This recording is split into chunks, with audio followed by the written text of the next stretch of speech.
I'm going to go through a real quick run through on a field stripping for an SKS. This is a norinco. What we're going to do first is we're going to go through how to remove the dust cover, the mainspring, the bolt, both parts of the bolt, the trigger grouping, and the magazine. Then we're going to move up to the front of the rifle and we're going to go over the gas tube and the gas piston. So the first step, obviously, with anything, is to go ahead and make sure it's unloaded. The way I do that is I go ahead and drop my magazine, open the bolt, make sure it's clear. You guys know the drill. Then go ahead and close the magazine back up. First thing to do, actually taking the gun apart, you've got a lever on the right side here. It pivots through a pin on the back of the receiver just below the dust cover. So you're going to want to raise that pin straight up to about that position. I go ahead and grip the dust cover, push it forward as I pull this pin out. Okay. As soon as the pin comes out like that, you want to pull the dust cover straight back. There's no resistance at all, it just comes straight back. Now you have your mainspring right here. This is pretty important. It'll work either way, but the mainspring has a curled section and then a straight section. The curled section you want inside the bolt, so that it'll look just like that. The straight section is outside of the bolt. Okay, so you just pull that mainspring on out, set it aside. Pull your bolt assembly straight back.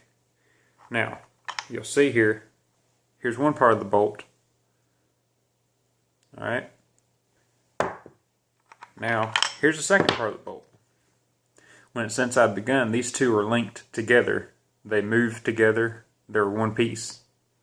But most of the time when you take them apart, they'll come out as two pieces, and you need to know how to put them back together. It's real easy if you just look at them, but if you ever need to know, they just interlink just like that. So you see how this piece is, see how this piece is? They just slide right together like that. That's how they go back in the gun. Because you have to interlock them like that to put them back in for everything to work properly. Alright, so now the top of the gun here is completely stripped. The next step is removing the trigger assembly. The way I like to do this is to take a Phillips screwdriver. You've got a button on the back side of the trigger assembly here that's going to have to be depressed for you to get the trigger assembly out. I like to take the Phillips screwdriver. The button has a little divot in it. Just set the tip of the screwdriver in that divot. Then get you a banger. I've got an AR-15 armorer's wrench here, but just any kind of hammer or whatever. Just hit that real easy. Most of them you can actually push, like take a screwdriver and push in with your hand, but it's a whole lot easier just to tap it out. Now, when I did that, when I pushed that button in, it released it, and the trigger assembly popped up just a little bit. All you got to do now is to pick it up, lift it right out. No resistance.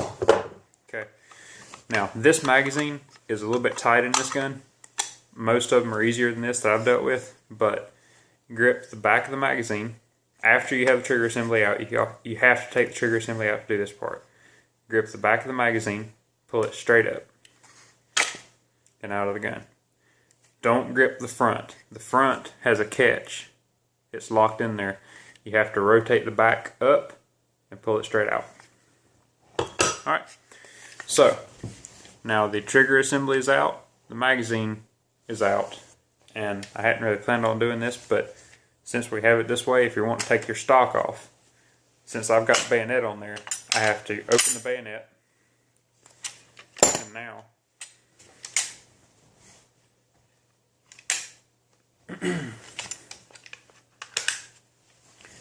I can lift the receiver straight away from the stock. And I've got a sling on there so I can't completely separate them. But that's all you have to do to take the stock out, is just to remove the trigger assembly and the magazine.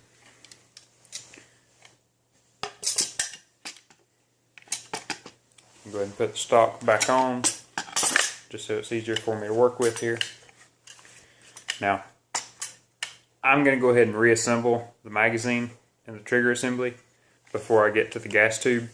Again, just because it's easier for me to handle with the stock all in one piece.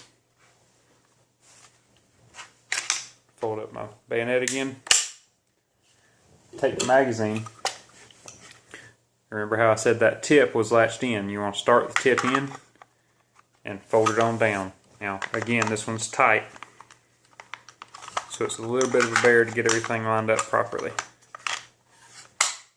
Okay, just snap right down in. Take your trigger assembly, do the same thing with it. You've got these two pins here and here. They line up in slots inside the gun. They're real easy to see slots. Just line the front up. And now, remember, hey, you have to push that button down to get it out. Make sure it's lined up with that button, and just take the palm of your hand or a banger or whatever, strike it, and now I'm locked back in. That's probably the best design I've ever seen for disassembling a rifle. It's stupidly easy. Alright, now we're going to go ahead and move back up to the gas tube.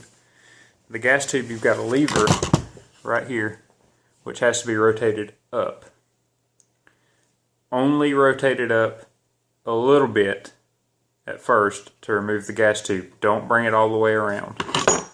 The easiest way to do that, you've got a little hole on the side, is to take a 7.62 39 or whatever kind of rifle round. Don't take a pistol round, round it off at the end. But anything pointed at the end, you can take, put inside that little hole, and use that to help you to lift the lever up to that position. Don't go further. Alright, so once you've got to that position, you can raise the gas tube up from the back, and it'll come right off. Again, you're not pulling up from the front, you pull up from the back and then up and away. Now, inside the block, right under the rear sight, you've got a gas piston. To remove that gas piston, all you have to do is to rotate this further, this lever further. That's why I said don't rotate it further than this until you get the gas tube out. What I do is I put my thumb in front of where the gas piston comes out, and I can go ahead and rotate this lever on up, and the piston comes on out. Alright, and that's all you've got there. It's a gas piston and spring, and they're completely and totally independent from one another. Okay, to put the piston back in, it's easier if you have a pencil or a punch or something like that, but you can just take your finger, being careful not to shoot it across the room, you know, break windows and drywall and all that kind of good stuff. But you just take your finger, get it lined back up in its slot, push it in, and then rotate this lever back down until you get some resistance in the lever. Then ease away from the piston to make sure it's not going to come out. Alright, I'm going to go ahead and push that lever down a little bit to, okay, in the gas tube, by the way. Oh, you got a second part of the piston. Gas rod, rather, operating rod. It's a good idea to clean around this seal. And I like cleaning on the rod, especially if you're shooting corrosive ammunition. You need to clean this. Cleaning the inside of your gas tube, especially if you're shooting corrosive ammunition, is a must as well. But you see how that comes out? There's nothing holding it in really. But you have to get this to line up properly. Slide on in. Reinstalling the gas tube, it's just as simple as everything else. Put the front part on first. All it does is sit over the gas block and then set it down into the slot and then push it on in. Sometimes you'll have to play around with this lever. Just be careful not to open it up too far and let the gas piston come out. So once you got everything secured, just push this lever back all the way down. It's got a little detent made into that rear sight block to where this lever can't ride up on you. Alright, now reassembling the rear part of the rifle. I'm going to go ahead and drop the magazine just to simplify things, because the bolt will not go forward all the way with an empty magazine up. So I'm going to drop the mag,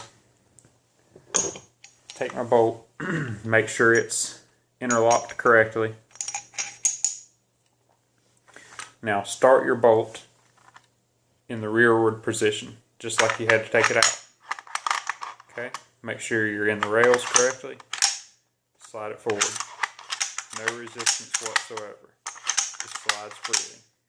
Okay. Take your spring, your mainspring. Again, curly part into the bolt. Make sure this lever is out, up and out. You can take your dust cover, slide it on from the back.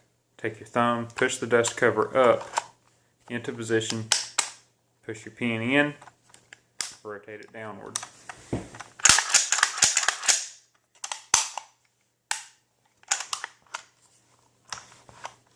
Alright, now you have a completely reassembled and operational SKS. That's all there is to them, guys. Stupidly simple. Also, if yours is in the original wood stock, check back here. There's a little trap door on the back of the buttstock. Check back here for a cleaning kit. To do it, and it will pinch your finger the first time you do it, I'll bet you anything. But to get to it, all you got to do is to push that trap door in, find the cleaning kit with the tip of your finger, and let it ease on out. Okay, and that's your cleaning kit. Have all kinds of goodies in here. Your cleaning rod is actually up at the front of the gun, between my bayonet and the barrel. That's your cleaning rod. To get to it, see how it's interlocked in the front here in the slot? Just pull it down.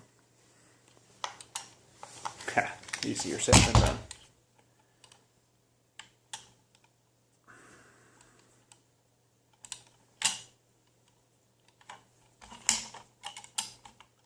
Open the bayonet, open the bayonet, and then it will slide right out. And you've got this end threaded to accept the brush and cleaning patch holder, I believe it is, in your cleaning kit.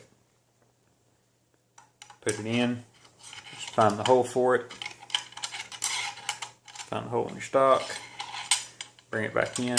You've just got to pull it down enough to get it locked into that latch again. Close your bayonet, and there you go. Guys, there's not a lot to say about these rifles. They're stupidly reliable. They're accurate enough. You can usually pick them up in my area for about $300. I know prices vary across the U.S., but they're just great rifles and extraordinary rifles for the money. Put this cleaning kit back in your buttstock. Just you go to the trap door and just push it straight in.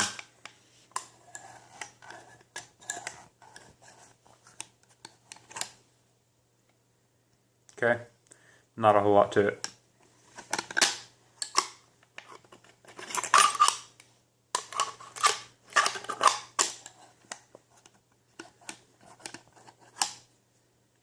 That's a great hiding place. Somebody was thinking when they did that.